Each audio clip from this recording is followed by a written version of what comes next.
Welcome home to USA Global TV and Radio, a place where dreams take flight, with authentic storytelling, diverse perspectives and meaningful conversations, where global stories unite and bridges are built beyond all borders. Discover world-class education, entertainment, hope and inspiration.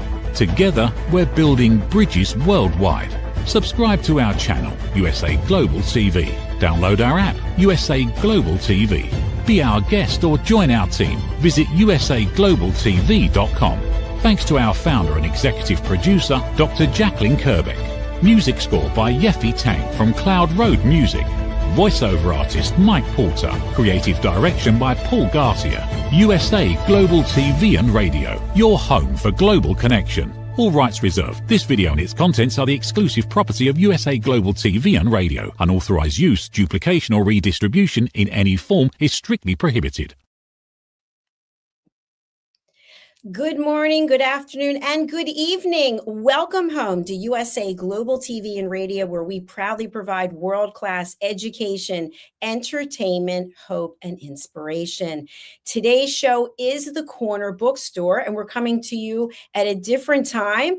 And Mr. Red O'Laughlin, the host of the show, is on holiday, so I am filling in for him, and we have an amazing guest today. Today, we're going to be talking about acceptance. We're going to be talking about second chances, opportunities. And our guest comes to us from our wonderful friend, Mickey Mickelson and his team at Creative Edge. So we're so happy to have Holly B. Her name is Holly B. Gutwillinger. So she's going to come out and talk to us. She is an author, she's a podcaster, and she also has a debut novel that she's going to be talking about. Holly, please do join me. Hello, nice to have you. It's so nice to be here. Thank you so much for having me. It's a pleasure. So you're joining us today from Canada, is that correct? That is correct, Northern Ontario. And we just talked a little bit before the show began. I'm going to go zoom out. You're actually in a real space. That is not a virtual background. And I was amazed at how large that space was. And you've got the fireplace going. And so this is a special place for you. So can you talk a little bit about where you are and what it means to you? Yes, absolutely. My husband and I, we've lived in many remote places in Canada for work purposes. And this town is where I was born and raised. And so when we came back, our parents were going through some health issues, so we decided to purchase my childhood home. So my mother lives with us in the house, but it is a very small house. And we rebuilt the garage, but we extended it just a short bit so that I could have a working space.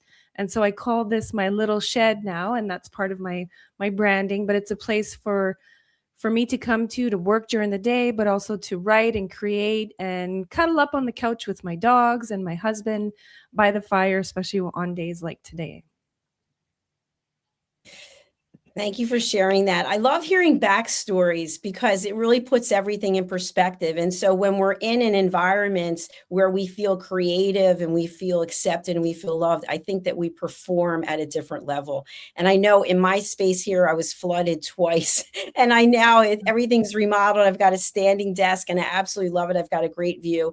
So thank you again, because it is really important to be able to have surroundings. So you also mentioned your dog, and the title of our show today is Second Acts, Rescue Dogs and Mutual Acceptance. So tell us the part about the rescue dogs.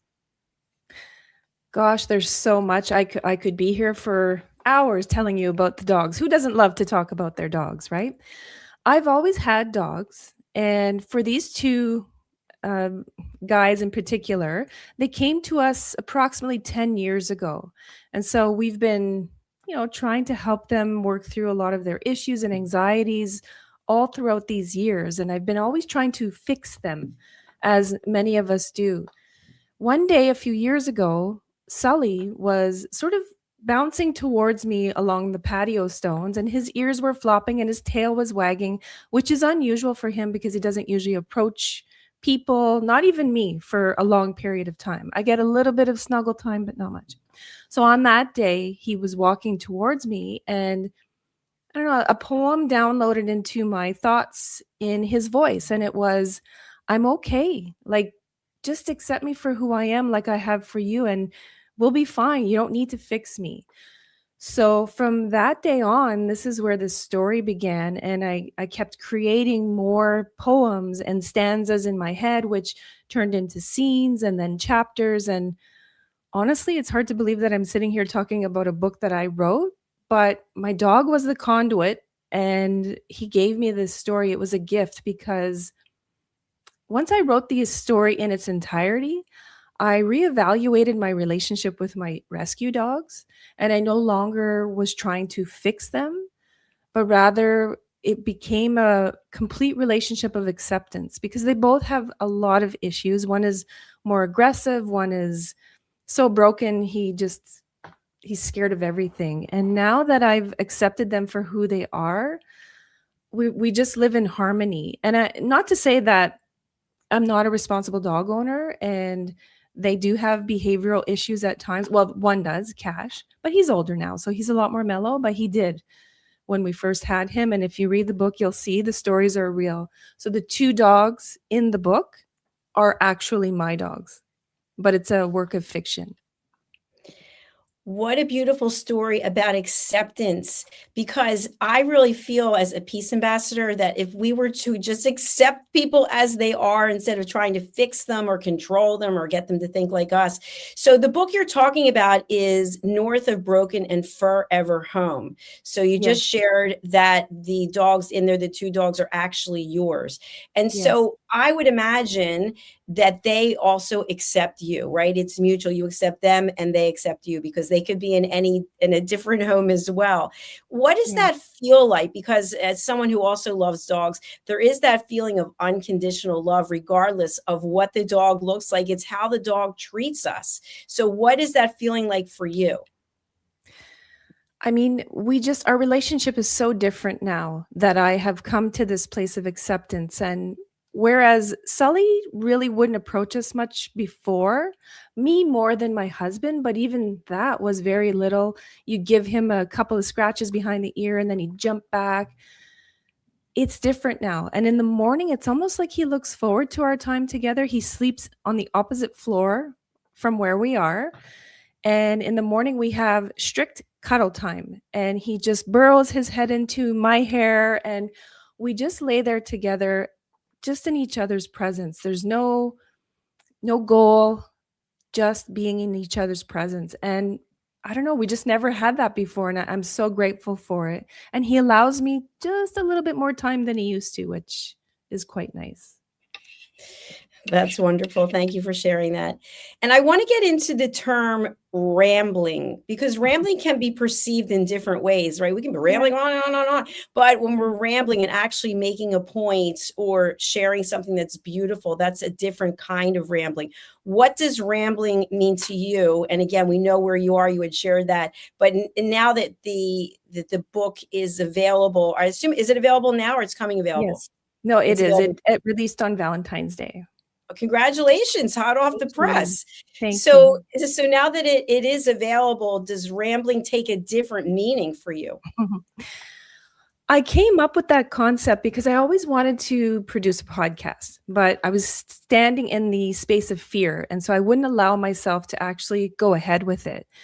And I asked my son to help me. And so we would practice often, and then I'd back away for fear. But I always found that I was rambling. You know, I come in here to ramble on a Substack post. I ramble on Instagram. And so for me, it was always these ramblings of sorts. And so I thought, wouldn't that be an interesting concept if it was just my son and I rambling? Well, now we're rambling from the little shed. He's in the city, Toronto, but I ramble from here. And so it just sort of developed into, I guess you would call it my brand. And it just stuck. I thought it was a cute name. I didn't know what else to call my little shed and what I was doing. And so I wanted it to be conversational. And so that is what my podcast is as well.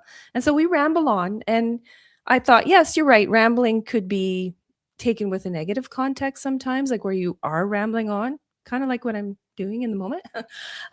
But I look at it as a fun time. So it's conversation, it's rambles about different topics and subjects and whatever you want to talk about.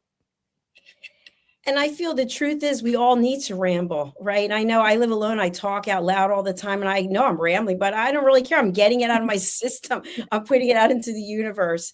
So you actually have a background in writing. Can you share more about that? My background isn't extensive, but I do have somewhat of a background. I've always dabbled in uh, writing notes, letters, always from the heart, though. Never have I really invested in the craft of writing. So that is fairly new. And when I say new, I mean a few years. I am in a master's of fiction, a master's of fine arts in fiction currently, and I just finished a university certificate through the University of Toronto. So that's my background, but I would say that my authentic background is writing from the heart, and that's where my foundation is. And anytime that I stray away from that, I really do begin to ramble if I stray away from my authentic self. And so there's usually a lot of lovey-dovey, light and fluffy stories. Usually mixed in are a lot of dogs for sure. But yeah, that's kind of a little snippet on my background in writing. Thank you, Holly. And what is your process when you are writing? Do you sit down and you actually physically type everything, or you write everything, or you talk into something? How do you do it? All of those. I not only do I ramble, but I dabble. I like to when the moment hits me, I love to write in my notebooks. I have countless pens and notebooks like many writers do. I love to write in calligraphy. I love handwriting. I come from the generation of handwriting and printing, so that is a great love for me. But I also type when time is short and I need to just get something out. But lately, I've dabbled in recording my voice. So long rides are now my favorite. And I'm headed to the city tomorrow, which is 6 hours away. And I actually can't wait because I get to listen to all my favorite podcasts, but I also get to just kind of get lost in my thoughts, and I'll record my thoughts along the way. Or I'll stop on the side of the road and either just take a note down, but recording is definitely convenient when I'm driving. And do you feel, in terms of your creative process, do you feel that you're a dog whisperer, meaning that you can communicate with your dogs, that they're actually giving you insights for the book? I think the dog whispering comes from observing them. I had to laugh a few weeks ago. Someone said, "Gosh, you really have interpreted the dog's voice almost better than the human." And I said, "I'll take that as a compliment." Because I do spend a lot of time observing my dogs. And that came hand in hand with trying to help them, fix them all those years. But I will say in the last 3 years, I have spent so much time in the city of Toronto's dog parks, just sitting there and observing their behaviors, how they interact with one another. Not even for the purpose of this book, because again, like I said, this was so unexpected. It's just something I love to do. And, oftentimes my son and I, we'd grab a drink and we'd go sit on the bench and people would be like, "Well, which one is your dog?" And I'd say, "Oh, I don't really have one. I just really enjoy spending time here." It's meditative in a sense. And we love that meditative quality. That's for sure. We all Yeah. need that. I just wanted to give a quick little shout out to my dogs. They all passed away, but Oh, they were really they were a big part of no. my life. So I can relate to that. So Yeah. you're also a podcaster. Tell us about your process and what type of guests do you typically interview? This is such an exciting part of my life now, because now that I've stepped through that doorway of fear, it's not to say that I don't have those little inner thoughts sometimes. It's not a perfect world, but my son and I have created a space where we get to ramble, we get to talk about all the favorite things, but we also get to we have a conversation with guests. And so what we do is first we talk about their animal, their pet, and how they believe the pet influences their creative life or their life in general. Most people are creative, they just think they're not. And so we tend to pull that out of people.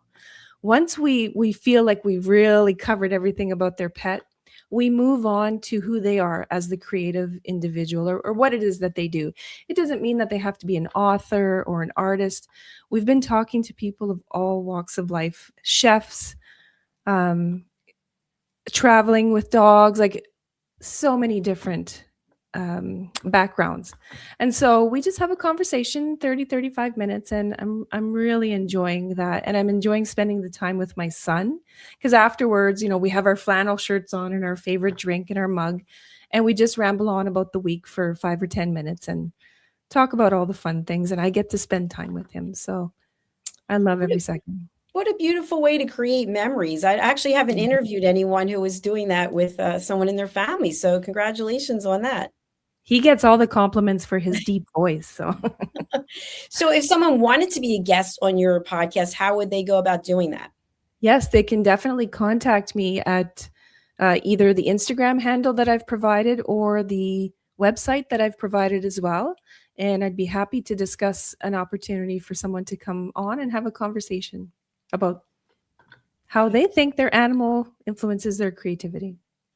Fantastic. And people who are watching, or if you're listening later on a podcast, will actually say what these destinations are, but you can find it in the show notes. So one thing that I find, regardless of who it is I'm talking to or where it is I go in life, is that we all feel the need to be heard.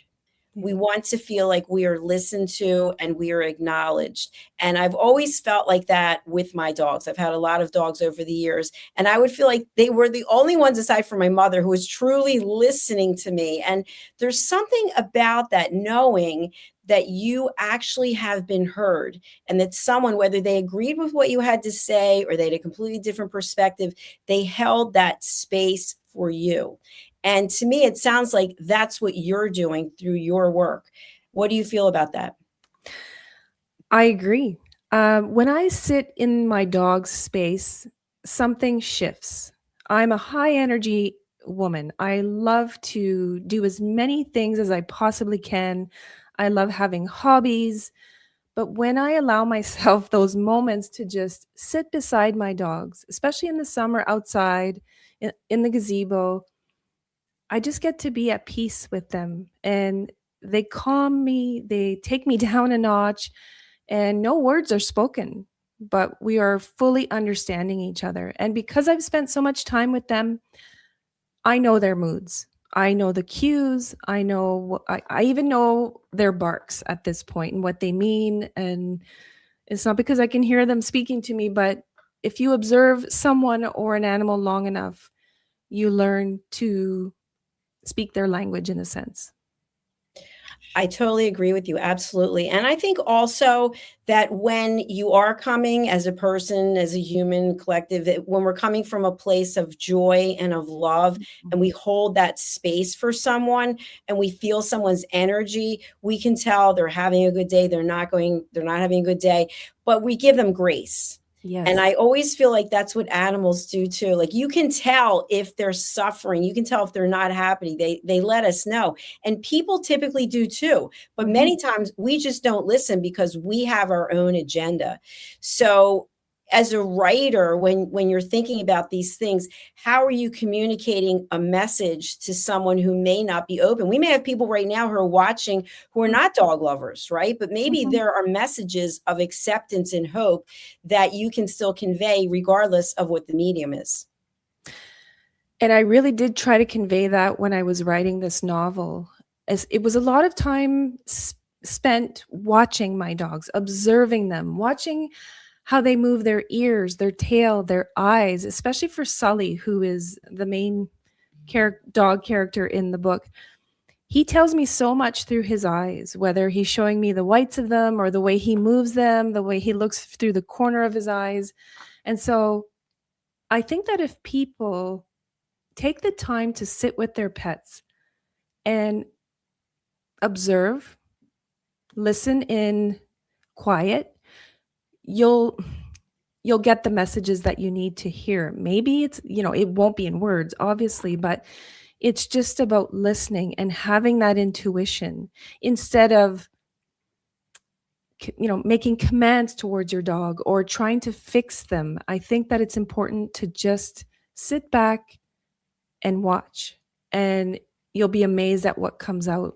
Because I was amazed. I never, ever expected the information to download to me as it did for this novel. And it just sort of poured out of me. But I suppose it was all of that pent up information that I was holding on to for, over 10 years for both of them. And something I want to touch on, Holly, I feel like when it comes to dogs, that there can be a lot of judgment. I've actually written a book about judgment. And so I live in a high rise and I see all kinds of dogs, small dogs, large dogs, and in the elevator, people will make comments. And I think whether it's a rescue or a designer dog, people still have judgments. So it's kind of like no matter which way you decide to go, you can be judged. Yeah. So what would you say to someone if they are judging people who are getting rescue dogs? Because people in their own minds, they have ideas of what they think should happen to a dog that doesn't have a proper home, so to speak, or has been rehomed, or a lot of these judgmental phrases that people might put out there. And then on the other side, you have people who only want the designer dogs who are going to look a certain way and be and are guaranteed allegedly perfect health. So what are your thoughts on this? I mean, everyone is entitled to their opinion, I suppose, but rescue dogs never asked to be in that position in the first place. And it's just like homeless people. I mean, it's not a choice, it's a situation. And so why wouldn't you want to help someone or an animal that is in need, whatever that means to you? Writing this book and donating part of the proceeds is my way to give back, but also rescuing shelter dogs is also my way to give back. I wish I could rescue them all, but I can't. And it's difficult. I don't think I could work at a shelter, but I think that sometimes people are, especially online, we have these keyboard warriors, but I suppose I've been guilty of making judgments of people who have these boutique dogs, especially in the city. But that has slowly shifted, and I will admit that the city dogs are some of the best behaved dogs I have ever met. And I think deep down, people just want to have companionship. And so whether they get, the $5,000 dog or the $250 shelter dog, there's no judgment. That's a person's choice. But there are a lot of animals who are in need of a home. And, if we continue to support breeders who bring in more and more animals into the world, I mean, it's someone's choice. I can't prevent anyone from doing that. I would recommend a shelter and a rescue dog all the time. I mean, mutts, I guess, if you would like to, there's probably a better term, but they tend to have less health issues. They live longer, and they have very unique personalities and traits, physical traits.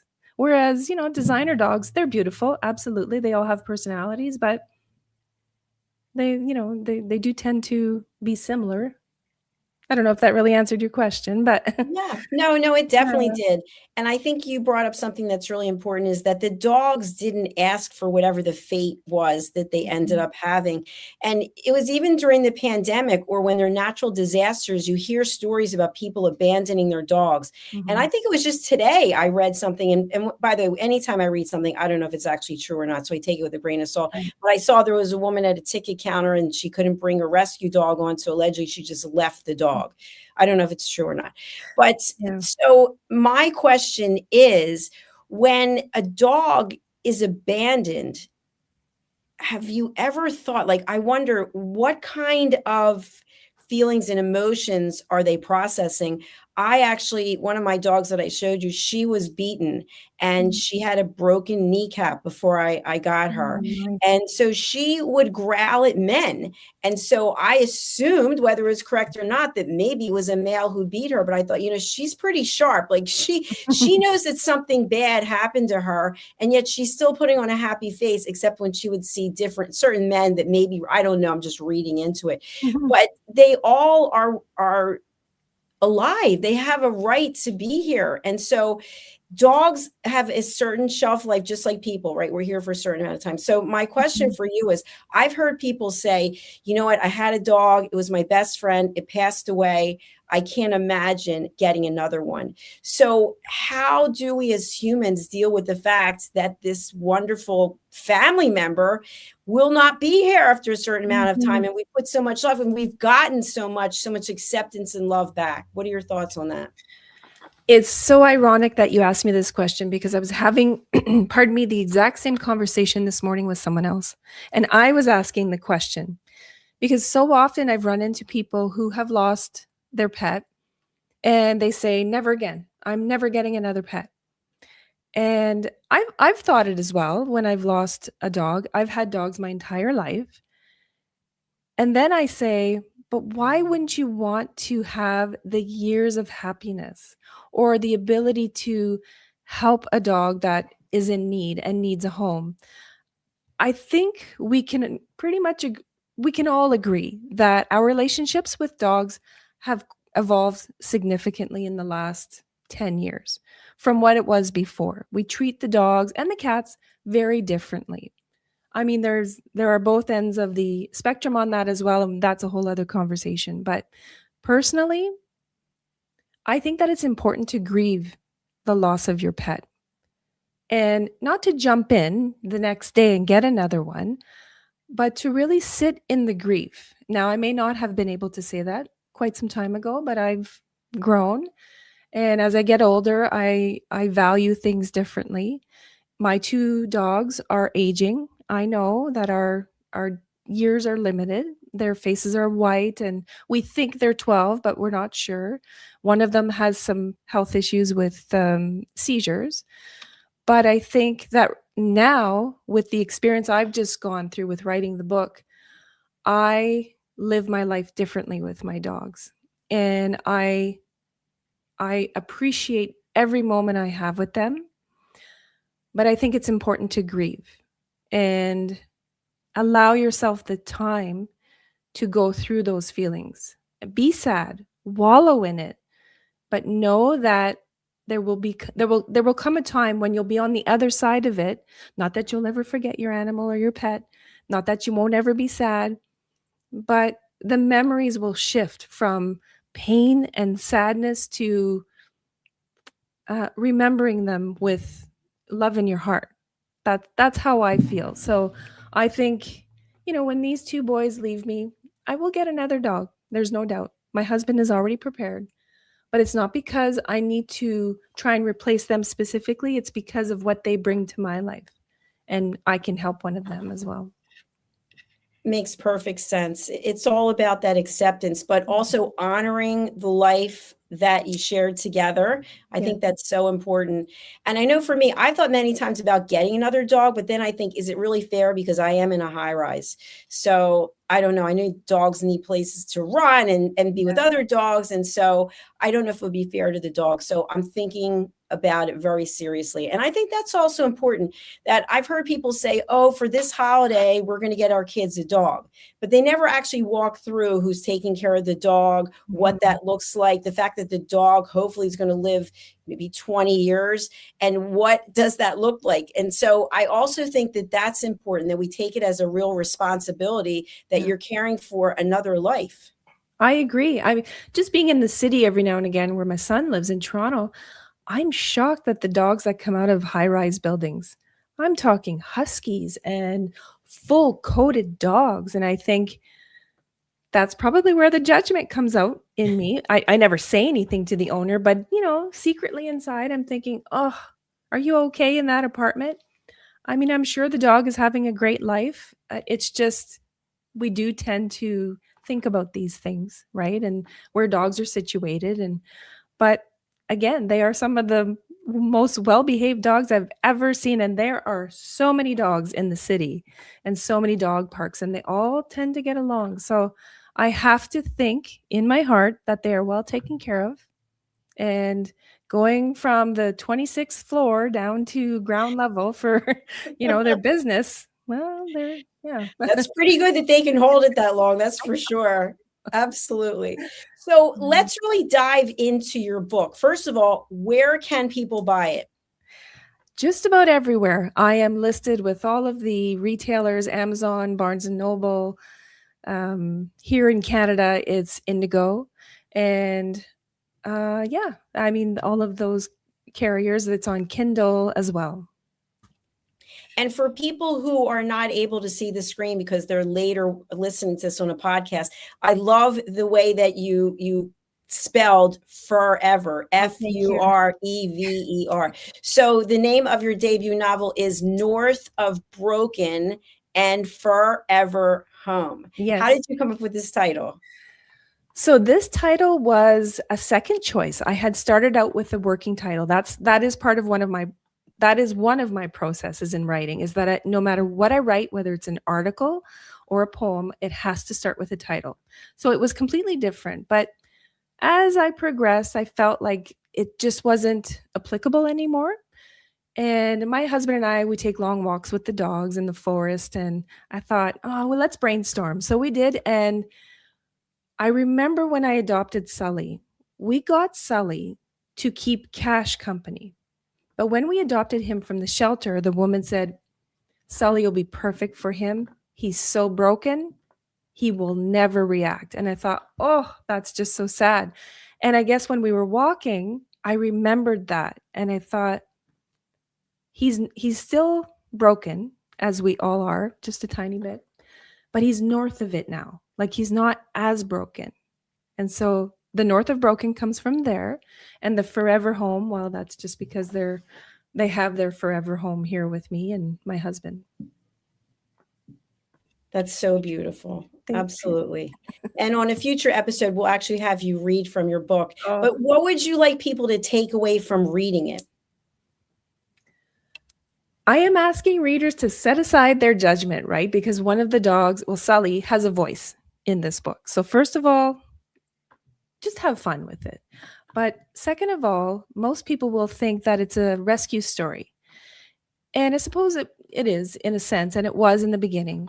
But I would say that it's no longer that, and that it turned into a story of acceptance. Because my dogs initially accepted me. From day one, they accepted me. With all of my quirks and Holly-isms, they accepted me 100%. They never judged me. They loved me.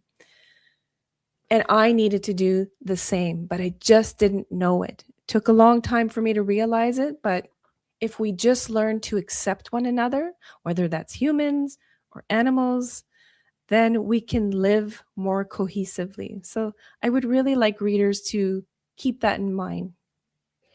What a great message. I absolutely love this, because we are all broken in some way and we are on a journey. And some people are more open to the journey than others. And some people are shifting into a different dimension, which we're not going to talk about that right now. But tell us about your book cover. How did you decide on this and what does it represent? Again, like the titles, I get these visions of what I think something should look like, and things appear to me in images and movies. And I knew that I wanted to incorporate the Northern Ontario forest, and I wanted it to be with Sully, me walking with him, because initially the story was my story. And as I gave him a voice and I recreated his rescue story, I fictionalized the story. But the woman on the cover is not necessarily me. Our hair color is slightly different. But it's a woman who's, she's 47 years old. So she does have a lot of my traits. And I'm a little bit older than her. But I just thought, that walking away together along the path, that's something that I do with my dogs so often. And I know that I don't know if you're able to click on the back cover, but if you are, I would just love to show the listeners and readers, the viewers, you can see a little wee dog there hidden. And that's the incorporation of my other dog, Cash. Johnny Cash is his name. You can barely see it, but when you do have the physical book, he's in there. Okay, so keep an eye out for that, viewers. Fantastic. So, Holly, what's next for you when it comes to writing? Obviously, your book just came out, so you're still hopefully basking in the glow of releasing it. So, what do you have coming up for your next agenda item? When my friend said post-launch mood is real, it is real. It's been 1 week. I slept for 2 days after the launch because I was in a smiling hangover, of seeing everyone in my community. And, but of course, the wheels were turning, and they have been for some time. I've been working on another story. It is a meet cute in the dog park, and I cannot wait for it to come together. I do have a first full draft together, and it should be out same time next year, I'm hoping. Fantastic. Do you have any plans to do an audiobook? I would love to, but I just don't know if it's feasible at this point. I mean, I am self-published. I had to learn every step of the way to where I'm sitting now, and I've loved every moment of it, but I would love, love, love to do an audiobook. I would love for my son and I to narrate. I'm just not sure how to engineer it all together and produce it. Yeah, but maybe one day. Yeah, I haven't done that yet myself, but I know that through Amazon KDP that AI does do it, and you can pick from different voices. So a number of my books are available for audio only through artificial intelligence. But if you want to do it with your own voices, then that's a different story. Yeah, I mean, it's another dream, right? We'll see what happens. Yeah, absolutely. So I want to share for our viewers, I want to bring up your website. And then I also want to talk about call out for submissions. The website here is ramblings with an S from thelittleshed.com, and you can find it there in the show notes. So what would you like people to take away from your website? Where do you want them to go? Well, this is all new to me as well. That when you become an author, a self-published author, you become everything. And so I do consider myself an entrepreneur at this point. I created the website to have a landing page where I could share my book with people, share who I am, but also I do have, I can see something's not working. I need to check my website apparently. But I do have plans in the future. I would love to create anthologies where people share their stories with me, and then I can publish those books hopefully one day, and we can raise more money for the shelters. Currently, I've put out a video on TikTok, which is so foreign to me, but where share your dog's name with me in a little story as to why you think your dog should be in my next novel, and I'll give them a little cameo. So those are the types of things that I would love to do and share with people who read my books, and just with people in general.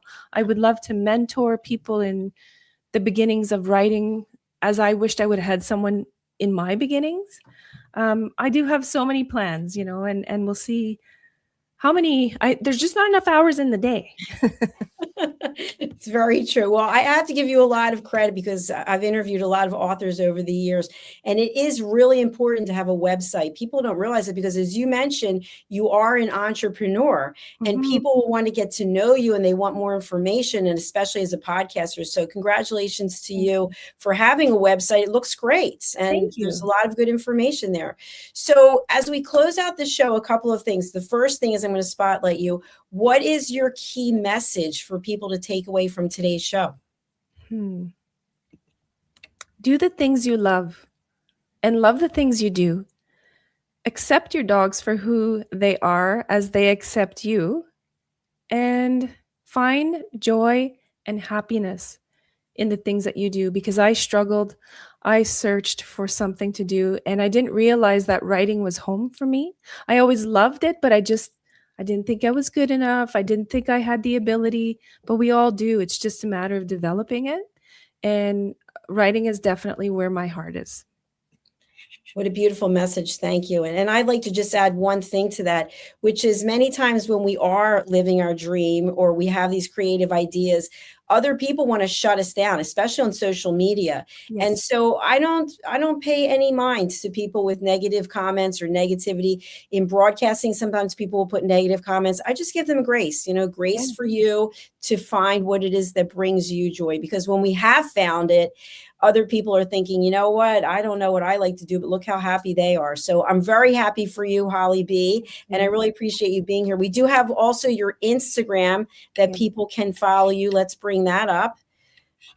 I have a lot of fun on Instagram. It started out as random hearts, and it still is. When I find random hearts, they make their way onto the page. But now, of course, there's some dogs on there and some fun stuff. I have so much fun with Instagram. That's beautiful. And there, for people who want to join you on Instagram, we're going to put up your link. But what is it for the people listening on a podcast platform later? It is at rambling_from_the little shed. I suppose it's an underscore between each word. So. Okay, there you go. There you have it. Yeah. Thank you so much for being here, Holly, and congratulations on your debut novel. Thank you. We look forward to seeing you again in the future. You are such a wonderful host. Thank you so much. This was such a nice conversation, and I just felt at ease and comfortable. Thank you. Thank you. I really appreciate that, and enjoy that warm weather and your beautiful animals. I will. Bye for now. Bye for now. Thank you, everyone. Wherever it is that you're watching in the world, we are streaming live on many destinations. I'd like to ask you, as I bring up this graphic, please do consider going over to our YouTube channels. We've earned the YouTube Silver Creator Award for over 100,000 subscribers on USA Global TV and Radio. It's actually right next to me here on my desk. And also Dr. Jacalyn Kerbeck, which we came out with a couple of years later. So that's where I would love for you to go, because we get real information from YouTube about who's watching and how long they're watching, where they're watching from. So we currently are in 3 languages, French, English, and German. And we have over 60 shows. So if you'd like to be a guest, go to our website, usaglobaltv.com. Now we're going to go over to our sponsors, and we'll be back with our next show. Thank you so much for watching. Take care. In a noisy world, true connection begins with listening. Elevated listening transforms every conversation in just 5 simple steps. Pause and breathe. Set your intention. Listen with curiosity. Reflect back. Agree on one next step. Join the Listening Mentor on Let's Finally Talk with Dr. Jacalyn Kerbeck, the Listening Mentor, where we help you find inner peace, one conversation at a time. Streaming every day, Let's Finally Talk TV show with Dr. Jacalyn Kerbeck, only here on USA Global TV and Radio. Subscribe to our YouTube channels to watch and engage with all our content. USA Global TV and Radio proudly presents Tracy Cram Perkins, a dementia caregiving survivor teaching how to balance care with peace of mind. #1 resource for dementia caregivers. It's the book Dementia Home Care: How to Prepare Before, During, and After. Over 17,000 copies sold of this must-have guide. And now a testimonial from Tracy Smith.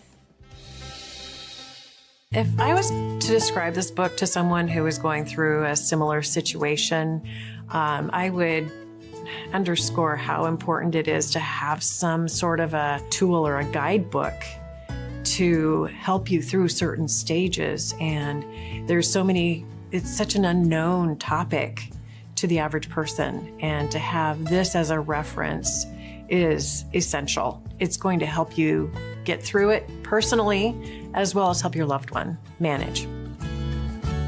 To learn more, go to TracyCramPerkins.com.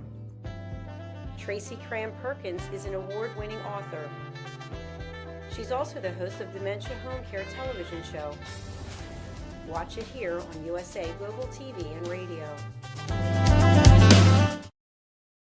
Thank you, viewers and listeners of USA Global TV and Radio, for joining us today. We're honoured to have your time and attention as part of our global community. At USA Global TV and Radio, we believe in the power of authentic conversations, meaningful connections, and creating a world of possibilities together. Want to be part of something bigger? Join our team of elevated listeners at usaglobaltv.com, a space where your voice matters and your ability to listen transforms relationships. Stay connected with us across all our platforms for thought-provoking discussions, expert insights, and empowering stories. Subscribe to our channels at youtube.com/c/USA Global TV.